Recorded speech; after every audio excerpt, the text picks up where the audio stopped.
continue the story. Um, I left when last video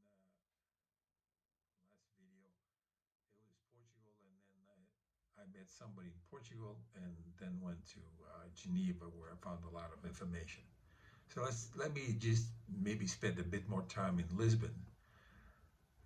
So I met the president of the Jewish community in Lisbon at the time. This is 1992. I can't remember the gentleman's name, but he's a doctor. And he invited me to his house for a dinner on Friday, which is the Shabbat for Jewish people. So as they always get together, it's famous Shabbat dinner. So we had a really pleasant dinner. He's such a nice man. And we talked about everything I was trying to do, my search for names, for history of the family. They knew that the origins was Bulgaria. And he said, you know, you should meet this man. He was Sam Levy. He's from Bulgaria. He's an educator. I forget what his background was, but maybe he'll tell you something about your family or something about the caliph name in Bulgaria, because you know it's Bulgaria. And so I called him up the next day. We arranged to have lunch. And he's such a delightful person. He was in his 80s already. And I remember we had lunch in Lisbon in the Hotel Ritz. We sort of had beans, a heavy dish. And after the lunch, which was very pleasant, he smoked a nice big fat cigar. And it was quite interesting, the conversation. He couldn't help me much, but he said he would see if he could find certain things. And then I continued to go to Geneva. In Geneva, I met my son, and we stayed at my cousin's house. Now, my cousin actually is my mother's cousin. His name is Santo Capon, and he is the son of Nissim Capon, who's the son of Abraham Capon, which is my great-great-grandfather. So Nissim Capon was a stamp collector, and he was, when he died, I think he was 102 years. He was the oldest man in Geneva, and the whole Jewish community made a big service in his honor. He was such a nice man. At the time I met him, he was already in his 90s. But and I went to visit. I met him before. I'm sorry. Now I'm meeting his son. His father had passed away already, but he had documents. His son had documents in Geneva, and I was there with Alex, my son, and he went back to where he stored those documents, and he had copies of the newspaper my great-grandfather had run, first in Ploiești, Romania, and later on in Sarajevo, in Yugoslavia. He also had letters, copies of correspondence between my great-grandfather and some Spanish uh, uh, intellectuals. Actually, one of them was a senator, is Rafael Menendez Pidal. And I guess in Spain they have this institute, Menendez Pidal, which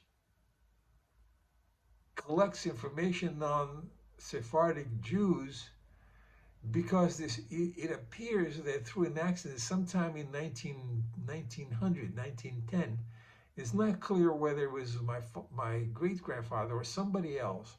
There's a story which is true, that Rafael Menendez Pidal was traveling with his family in Turkey.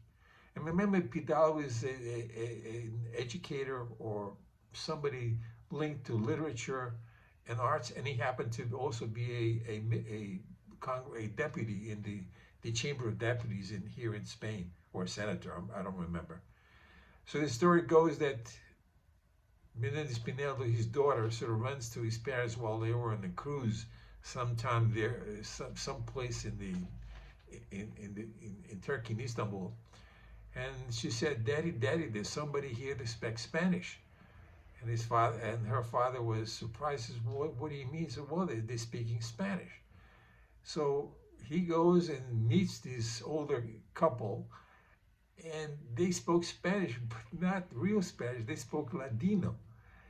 And this is apparently how it starts, that all of a sudden this man started the discipline and learning that there were people that descended from Jews which were expulsed from Spain in 1492, and they ended up in Istanbul and the Ottoman Empire, but they kept the language.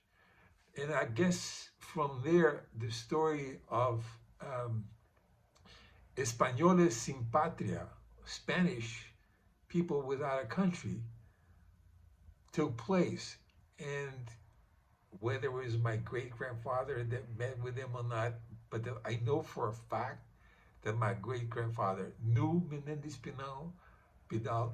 He has correspondence with this man and other people that are interested in the Spanish language, Spanish songs, how they kept the language and their culture and so forth. And part of my great grandfather sort of had these newspapers. So I ended up having so much of these documents that I accumulated that my cousin was kind enough to give me copies of letters, and I took them back to Brazil where I was living at the time. And I accumulated these documents. They form part of my family history. Eventually, years later, I think, I can't remember when it was, but it was probably about two years later, I went and on another search, this time I said, well, let me go to Bulgaria because the roots of Bulgarian and sort of reading about something, some place in these documents. Clearly, Bulgaria and Yugoslavia and Romania were all close, and people traveled, and all the Sephardic Jews traveled around the cities. Belgrade existed, Sofia existed, a city called Ruse. So I ended up going to Bulgaria to see what I could find. I had a friend in Brazil who was from Bulgarian origin. He gave me the name of his cousin. So I called her cousin and she took me around, and I tried to go to cemeteries all over the place.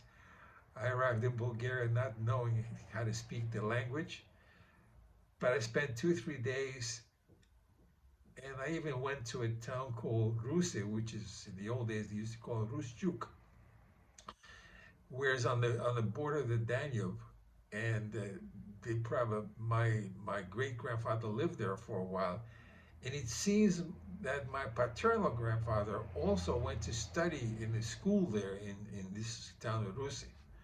At the time I went, 1993, 92, it's not clear at this point in time, there was a blockade in the Danube against the communist countries, whether it was Romania, Yugoslavia, I don't remember. And I'm staying at this hotel on the margins of the Danube, and all of a sudden I see some speakers speaking Spanish, and they were part of the Spanish Navy that was contracted by the UN to sort of run that portion of the blockade in this town of Ruse. I met some people in Ruse. We spoke in my Spanish, which is similar to Ladino, but unfortunately I couldn't find anything specifically related to my family.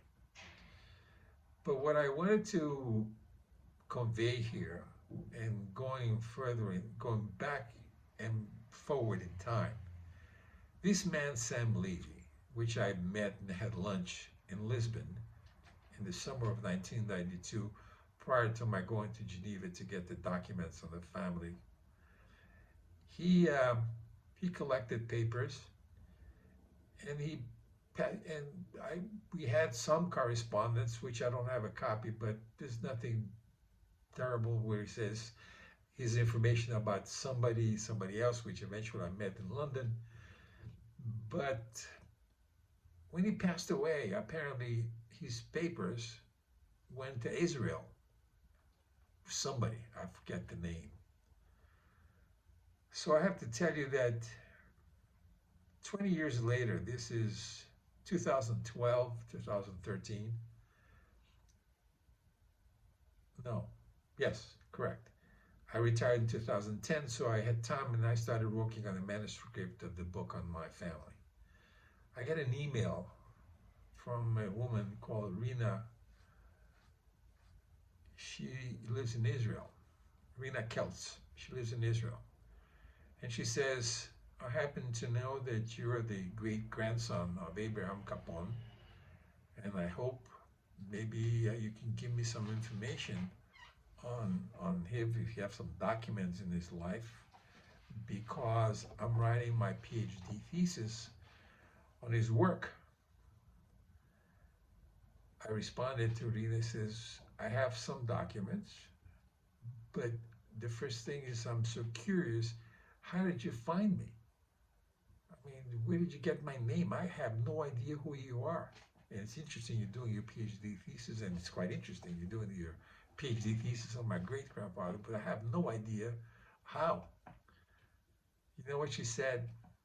She said, when Sam Levy passed away, all his documents went to this person in Israel who was, he's a professor. I have no idea what he does. But this person, he's my PhD thesis advisor.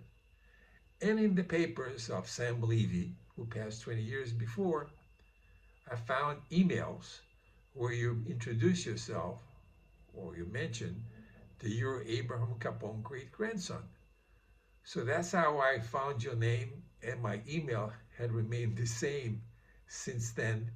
She sent me the email and we made contact.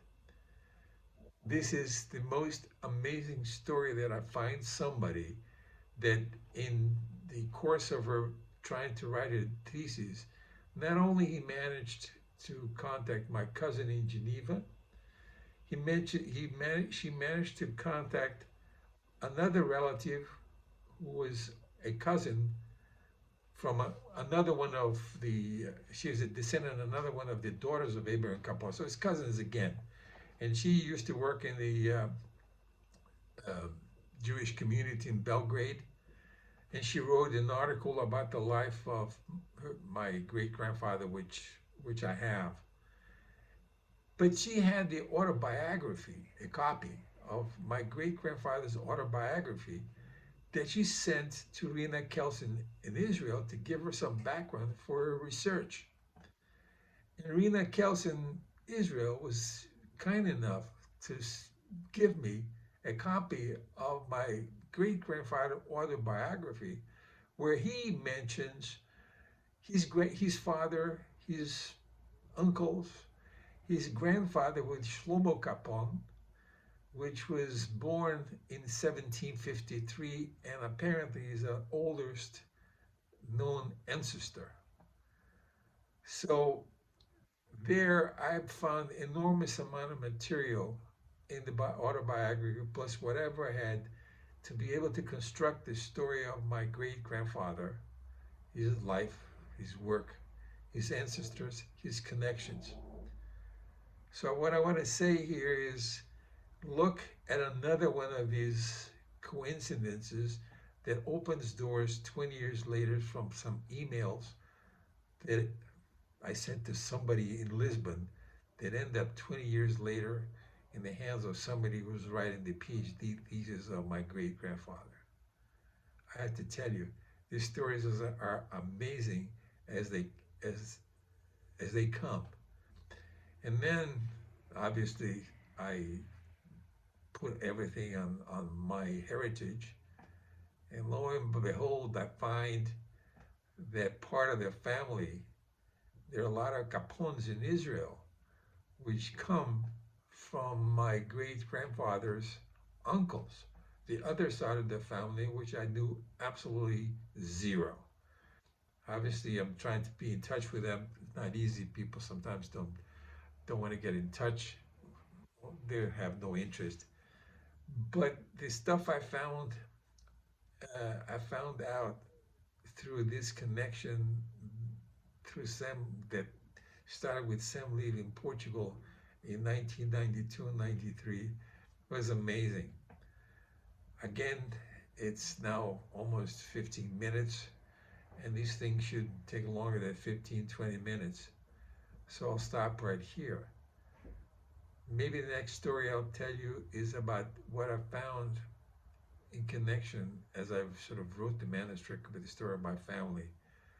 the other interesting connection to the Gallimir family, which is related to us, and all this by making the connection on the information that um, was available in my great grandfather's autobiography, plus some research I did in Vienna that took this Gallimir's descendants all the way to New York to the Juilliard School of Music, and their descendant, which I was in contact about 3 weeks ago. So this thing unravels in such amazing directions. And while I go through this, lots of things happened. So, my friends, thank you again. And this is the second video. Then maybe in the next one, I'll tell you about what happened, and maybe another interesting dream that happened while I was writing the book. But that's for later.